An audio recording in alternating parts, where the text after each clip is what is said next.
Bonjour à tous, je suis Axel de Apprendre Excel et dans cette vidéo, nous allons voir ensemble comment créer un calendrier annuel et ce en une seule formule. Par exemple, ici j'ai le calendrier de l'année 2019. Si je bascule sur l'année 2020, mon calendrier s'adapte et d'ailleurs, je constate que sur le mois de février, j'ai 29 jours puisque 2020 est une année bissextile et si je rebascule sur l'année 2019 qui est une année régulière, alors le mois de février ne comporte cette fois-ci que 28 jours. Et l'ensemble de mon calendrier s'adapte avec à chaque fois le jour correspondant au premier jour de chaque mois. Et dans cette vidéo, on va voir ensemble comment réaliser ce calendrier en une seule formule. Mais tout d'abord, si vous souhaitez recevoir ce sujet sur Excel avec d'autres exercices, avec sujets corrigés plus vidéos de formation correspondantes, il y a un lien dans la description, vous n'avez qu'à cliquer, saisir votre email et vous recevrez tout ce contenu gratuitement par email. Et pour ceux qui veulent aller plus loin, il y a des formations complètes pour apprendre Excel. C'est parti, donc on va repartir d'un calendrier vierge. La première chose à faire, c'est déjà de décortiquer ensemble la formule qui va nous permettre de créer ce calendrier annuel. Il s'agit de la formule séquence, formule uniquement disponible pour les abonnés Office 365. La formule séquence est une formule propagée et elle va s'adapter en fonction du nombre de résultats obtenus. Cette formule séquence, elle a un premier argument obligatoire, il s'agit du nombre de lignes, c'est-à-dire le nombre de lignes que va comporter la séquence, donc sur combien de lignes la formule va devoir se propager. Ensuite, il y a trois arguments facultatifs. Premier argument facultatif, l'argument colonne, qui va permettre de définir le nombre de colonnes pour la séquence. Si cet argument n'est pas renseigné, la séquence s'effectuera sur une seule colonne par défaut. Deuxième argument facultatif, l'argument début, qui est en fait le point de départ de la séquence. Par défaut, si cet argument n'est pas renseigné, la séquence débute à 1. Et enfin, dernier argument facultatif, le pas qui va permettre de définir l'écart entre deux valeurs. Et là encore, s'il n'est pas renseigné, par défaut, la formule prendra 1 comme valeur, à savoir elle prendra un pas de 1 entre chaque valeur. Et donc, pour cette formule, si on ne renseigne aucun des arguments facultatifs, par exemple, on va renseigner uniquement le nombre de lignes, je vais par exemple renseigner 10 pour le nombre de lignes, et je ne vais renseigner aucun des paramètres facultatifs, donc je peux tout simplement les supprimer et fermer directement ma parenthèse en ne tapant que l'argument obligatoire qui concerne le nombre de lignes. Et si j'appuie sur Entrée, j'aurai en résultat une séquence sur 10 lignes, donc argument que j'ai renseigné moi-même, sur une seule colonne, le paramètre par défaut lorsque l'argument colonne n'est pas renseigné, qui débute à 1, donc le début par défaut lorsque l'argument début n'est pas renseigné, et avec un pas de 1 en 1, valeur par défaut pour l'argument pas lorsqu'il n'est pas renseigné. On va faire un deuxième exemple pour la formule séquence. On va prendre une séquence sur 5 lignes, sur 2 colonnes avec un début à 10 et un pas par exemple de 10 en 10. On va fermer la parenthèse, appuyer sur Entrée et on constate que la formule s'est propagée sur 5 lignes et 2 colonnes. La séquence débute à 10 et elle évolue de 10 en 10 sur l'ensemble de la matrice, à savoir 5 lignes et 2 colonnes, donc sur 10 valeurs. Et donc elle commence à 10 et elle termine à 100. C'est OK pour la compréhension de la formule séquence. Maintenant, on va pouvoir utiliser cette formule dans la création d'un calendrier annuel. On va commencer tout d'abord par créer les en-têtes de notre calendrier. Nous, pour notre formule, il nous faut uniquement le mois. Donc, on va tout simplement venir saisir le mois. Donc, par exemple, le mois de janvier. Donc, on peut saisir directement une date, voilà, comme le 1er janvier, peu importe.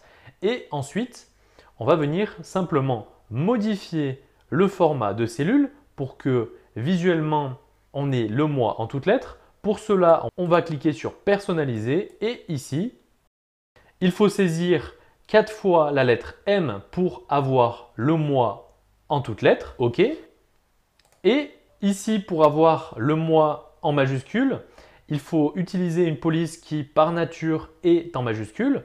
Notamment, vous pouvez utiliser la police Perpetua Titling. Donc, on va aller rechercher cette police. Donc, il s'agit de la police Perpetua et il faut bien prendre celle-ci, donc Perpetua petite ligne MT. Et ici, par défaut, comme cette police est en majuscule, eh bien, notre mois apparaît en majuscule. Car sinon, c'est impossible de mettre la police en majuscule puisqu'il ne s'agit pas d'un mot, donc on ne peut pas utiliser la formule majuscule. Il s'agit d'une date et d'un format de date attribué avec le format de cellule. Donc, il faut bien attribuer une police qui soit en majuscule, sauf dans le cas où cela ne vous dérange pas que le mois soit en minuscule. Maintenant, on va pouvoir simplement venir copier-coller le mois de janvier pour février. Ici, on va simplement modifier le mois. Donc, peu importe l'année, nous, la seule chose qui va nous intéresser, ça va être d'aller récupérer le mois. Donc, l'année, on s'en fiche un peu puisqu'on la récupérera directement avec la saisie de l'année dans la cellule dédiée. Maintenant qu'on a les 2 premiers mois, on peut étirer ici notre format jusqu'à juin. On va faire la même chose pour les 6 derniers mois de l'année, à savoir juillet.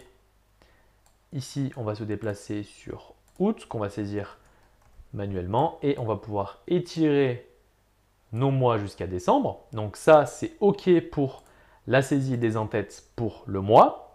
Visuellement, on a le mois en toutes lettres, et en plus, cette cellule va nous permettre d'aller récupérer la donnée mois. Donc, il est vraiment essentiel d'avoir un format en date. Les préparatifs sont terminés. On va pouvoir utiliser la formule séquence pour la création de notre calendrier annuel. Rappelez-vous, le premier argument de la formule séquence, c'est le nombre de lignes. Et on a dit que pour le nombre de lignes, il nous fallait avoir le nombre de jours contenu dans le mois en question. Pour cela, on va utiliser la formule jour qui nous permet de renvoyer le nombre de jours en fonction d'une date. Par exemple, si j'utilise la formule jour sur la date 10 janvier, celle-ci renverra le résultat 10. Et donc, pour retrouver le nombre de jours contenu dans un mois, ce qu'on va faire, c'est qu'on va partir du premier jour du mois suivant, auquel on va retirer 1. Par exemple, pour janvier, on va aller chercher la date du 1er février, c'est-à-dire le premier jour du mois suivant, auquel on va retirer 1. On tombera donc sur le 31 janvier et la formule jour renverra alors le résultat 31, qui est le nombre de jours contenus dans le mois de janvier et qui va nous servir à retrouver le nombre de lignes en fonction du mois. C'est parti. Pour retrouver le premier jour du mois suivant, il faut utiliser la formule date. L'année, c'est l'année contenue dans la saisie de l'année, ici. Cellule que l'on va figer avec F4. Point virgule, pour ce qui est du mois, on va utiliser la formule mois et on va prendre le mois contenu dans l'en-tête, donc ici le mois de janvier, mois auquel on va rajouter plus 1 pour tomber sur le mois de février, c'est-à-dire le mois suivant. On va prendre le premier jour du mois suivant, donc en l'occurrence pour l'instant la formule renverrait la date du 1er février. On peut alors fermer la formule date et à cette date, on va retirer un jour, donc dans la formule jour, pour retomber sur le jour qui précède le premier jour du mois suivant. Donc à la date du 1er février, on retire un jour et on tombe alors sur le 31 janvier et ma formule jour renvoie alors 31, ce qui va servir pour le nombre de lignes de la formule séquence. Et ici, si je fais un copier-coller de cette formule sur février, l'année reste la même. Par contre, comme je n'ai pas verrouillé la cellule pour le mois, ma formule s'est décalée sur le mois de février. Et cette fois-ci, ma formule jour renvoie le résultat 29, puisque ma formule a retrouvé le mois de février de l'année 2020, auquel elle a ajouté un mois supplémentaire, c'est-à-dire le mois de mars, en prenant le premier jour du mois, donc le 1er mars 2020. Et en fin de formule, on a retiré un jour, ce qui a permis de retomber sur le 29 février 2020. Et la formule jour s'est chargée de renvoyer le nombre 29. Donc, c'est OK pour le premier paramètre de la formule séquence. On va pouvoir directement insérer la formule séquence à l'intérieur de la formule existante, puisque cette formule jour nous permet de retrouver le premier argument de la formule séquence qui est l'argument ligne. Le nombre de lignes, on le retrouve grâce à la formule jour. qui nous permet de retrouver le nombre de jours en fonction du mois. Donc ça, c'est OK. Pour l'argument colonne, on n'est pas obligé de le renseigner, mais on va renseigner un pour plus de clarté. Donc nous, on souhaite avoir une seule colonne, point virgule.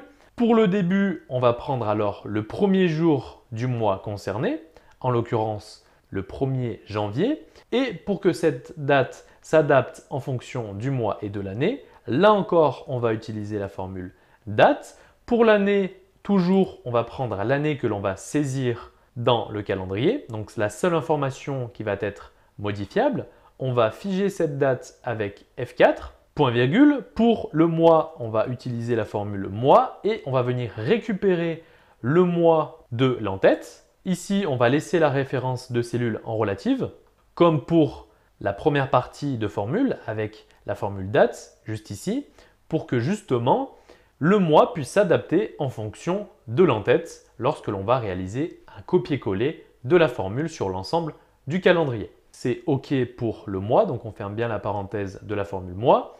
Point virgule, et pour le jour, on va le saisir manuellement puisque on va partir du premier jour du mois en question pour la première ligne juste après l'en-tête. On ferme la parenthèse de la formule date et point virgule. Là encore, c'est un paramètre facultatif qui prend en compte la valeur 1 lorsqu'il n'est pas renseigné, mais on va tout de même renseigner cet argument qui est l'argument pas, puisque nous, on souhaite se décaler de jour en jour, c'est-à-dire passer du 1er au 2, au 3, etc. jusqu'au dernier jour du mois. Et on peut maintenant fermer la formule séquence, appuyer sur Entrée.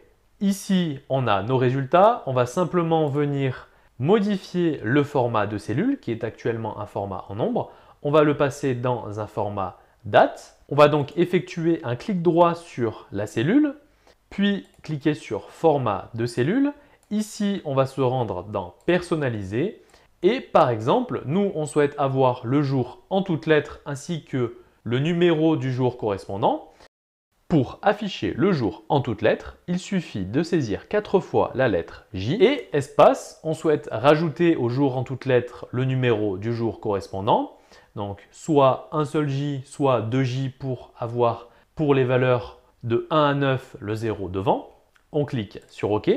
Maintenant, on va copier notre format de cellule dans l'ensemble du calendrier, du moins dans la partie gauche concernant la date. Donc, CTRL-C sur la cellule pour laquelle on a déjà défini le format adapté. Et ensuite, on va venir sélectionner l'ensemble des premières colonnes de chaque mois. Pour cela, on maintient la touche CTRL enfoncé. On sélectionne tous les mois.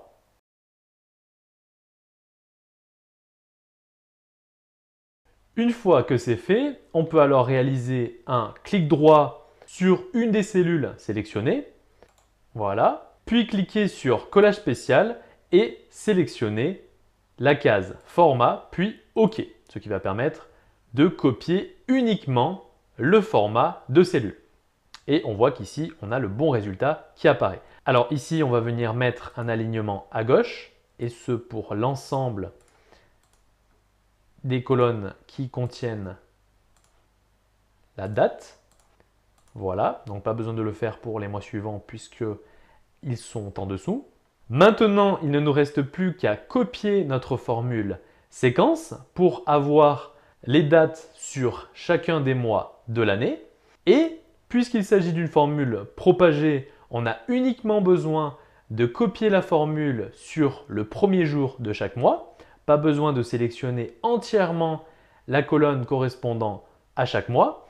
Et comme on a défini correctement les références de cellules, eh bien la formule va s'adapter en fonction de chaque mois, puisqu'on a bien laissé en référence relative les paramètres liés au mois, c'est-à-dire à l'en-tête, et qu'on a bien figé les références de cellules concernant l'année, puisque peu importe le mois, l'année reste saisie dans la même cellule, la cellule C2.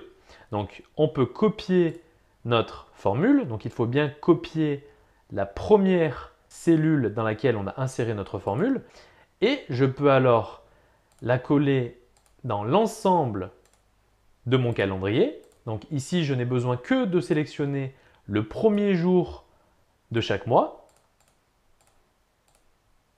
Et je peux alors réaliser mon collage avec le raccourci CTRL-V et j'ai alors l'ensemble de mon calendrier qui apparaît.